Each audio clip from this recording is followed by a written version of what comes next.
Sim, eu quero que a luz de Deus que um dia em mim brilhou. Cá estamos de volta. E queremos ainda continuar falando sobre a humildade, dizendo para o Senhor: sim, eu quero ser humilde. Nós encontramos essa palavra muitas vezes para indicar uma condição de desfavorecimento de alguém. É comum essa palavra ser empregada para designar a vida dos menos favorecidos materialmente. Mas existem santos que foram nobres, tinham muitos bens e se despojaram de tudo isso justamente por causa da humildade. São Caetano, de quem nós já falamos em outra ocasião, ele foi um desses santos. Ele herdou muitos bens dos seus pais. A sua família era uma família abastada. E um dia ele resolveu que ele queria viver da forma mais humilde possível, vivendo exclusivamente da providência divina. Então a ordem que ele criou tinha essa norma. Eles não podiam nem mesmo pedir esmolas. Deus providenciaria para eles tudo aquilo de que eles necessitassem. E quando eles foram fundar uma casa, por volta do ano de 1530, na cidade de Nápoles, um conde ficou muito entusiasmado com a obra deles, cedeu uma casa para que eles pudessem ali realizar o seu trabalho. Mas esse conde queria constantemente estar dando para eles alguma coisa, mas era assim como se tivesse uma obrigação para poder eles, pelo trabalho que eles estavam realizando lá na cidade de Nápoles. E eles não gostaram disso. São Caetano, então, conversou com os seus companheiros e eles tomaram uma decisão. Nós vamos devolver a casa e vamos viver tinha lá também o Hospital dos Incuráveis, que foi uma das realizações de São Caetano, por onde ele passou, e foi o que eles fizeram, não aceitando mais aquilo que para eles era como uma esmola. O que eles queriam era receber tudo da providência divina. E na Bíblia, como nós encontramos a palavra humildade? São várias as passagens, não são poucas, são muitas. Se você folhear, você vai encontrar muitos trechos em toda a Bíblia que falam dessa virtude, a humildade. É a atitude de quem é humilde, estar a serviço dos outros. Em determinado momento, é o próprio Jesus quem diz: eu te bendigo, Pai dos céus, porque escondeste essas coisas aos sábios e entendidos e as revelastes aos humildes. Quem estava seguindo Jesus e aceitando, além da sua companhia, seguir os seus ensinamentos, eram pessoas que tinham humildade no seu coração. Quem via nas suas ações o poder de Deus? Os pequenos, os humildes. Aqueles que se consideravam grandes, sábios, doutores, zombavam de Jesus. Agora é preciso a gente entender que não é o fato de se ter dinheiro, de se ter uma posição, de ter cultura, que nós deixamos de ter a humildade. Já nos referimos a isso, mas repetimos para que a gente possa ter isso muito claro. Tudo depende do nosso posicionamento diante das coisas, diante das pessoas. Muitos ricos e sábios aceitam Jesus como seu Senhor e como seu Salvador. Tem a condição de bem favorecidos, mas são pessoas que reconhecem não serem superiores às outras por causa disso. Tá? Para essas pessoas, o Evangelho de Jesus também lhes é revelado, porque conseguem entendê-lo e aceitá-lo. Numa oportunidade, Jesus estava com os seus discípulos e eles perguntaram: quem é o maior no reino dos céus? E Jesus, primeiramente, lhes responde, dizendo como devem ser pessoas transformadas, pessoas que se tornam aquelas que querem realmente seguir os seus ensinamentos, pessoas que se tornam como criancinhas. Então, ele, na resposta dele, ele diz: aquele que se fizer humilde como esta criança, tinha uma criança certamente junto dele, será maior no reino dos céus. Nas palavras do evangelista Lucas, Jesus diz: todo aquele que recebe este menino em meu nome, a mim é que recebe. E quem recebe a mim, recebe aquele que me enviou. Pois quem dentre vós for o menor, esse será grande. Ser o menor significa ter humildade. Quem for humilde, certamente ocupará um lugar de destaque.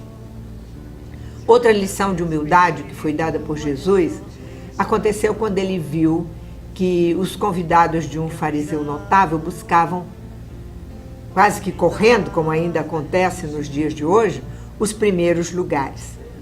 Então ele aproveitou para dizer que aqueles que querem logo o primeiro lugar correm o risco de serem colocados lá atrás. Porque de repente chega uma pessoa importante e o dono da festa diz: não, olha meu amigo, esse lugar aqui está reservado para este convidado. Então você tem que sair e ir lá para trás. Tá? E aí se tornam célebres as palavras de Jesus: todo aquele que se exaltar será humilhado, e todo aquele que se humilhar será exaltado.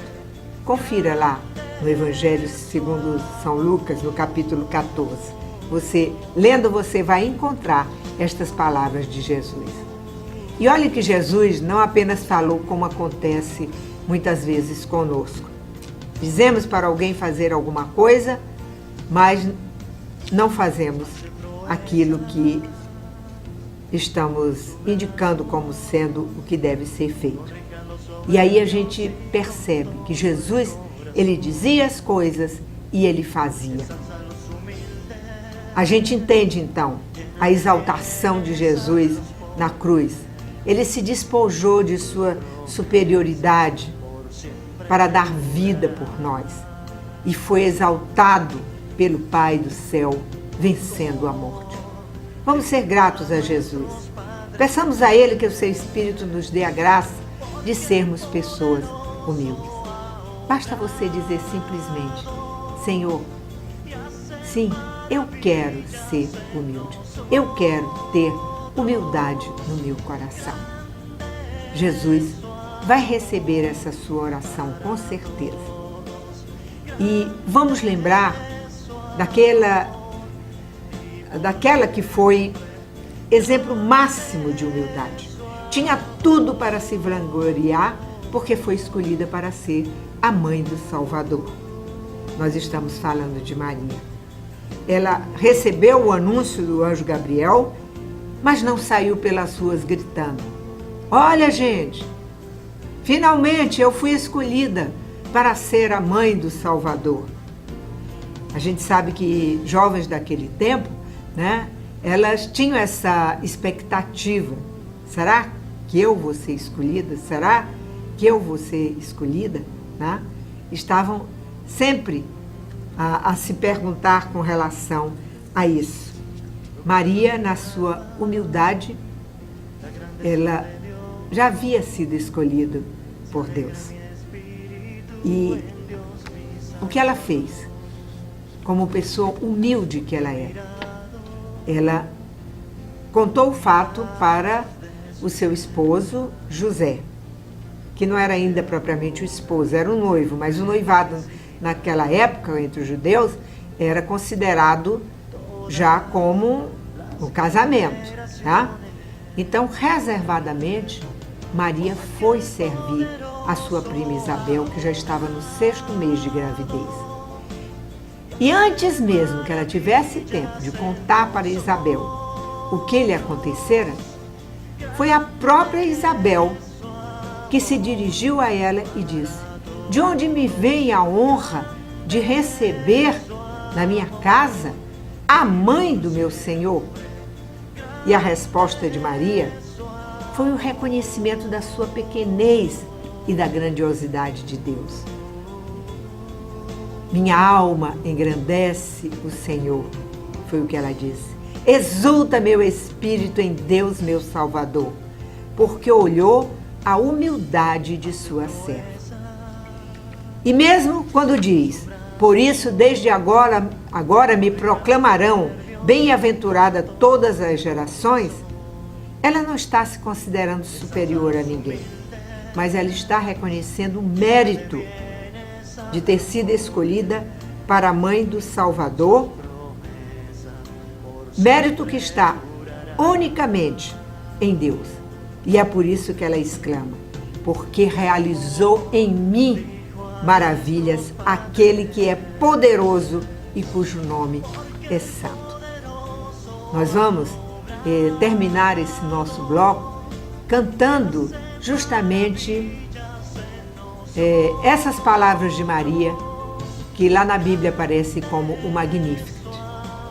Reconhecendo que tudo que em nós acontece e que é maravilhoso aos nossos olhos e aos olhos das outras pessoas, é exclusivamente obra de Deus, porque nós somos pobres servos dele. Você aceita? Se você aceita, cante esta canção.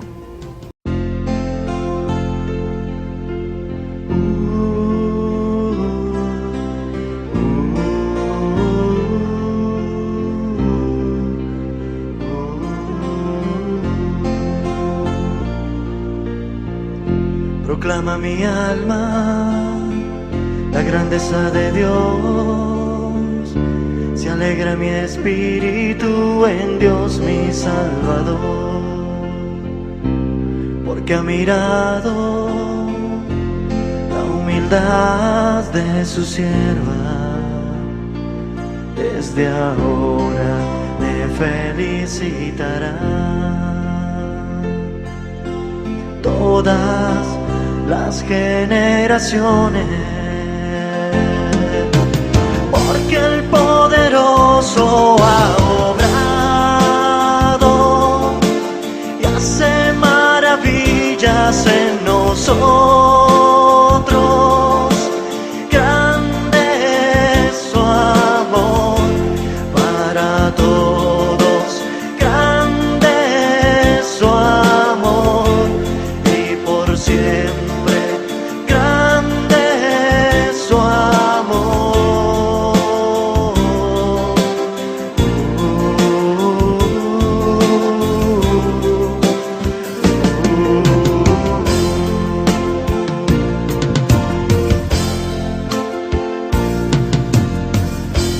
Hace proezas con su brazo, corrige a los soberbios y con todo el corazón ensalza a los humildes, llena de bienes a los pobres. Sus promesas por siempre durarán. Como dijo a nuestros padres,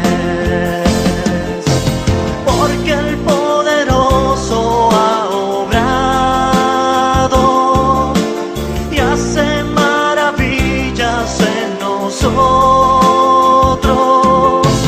Grande es su amor para todos, grande es su amor y por siempre. Grande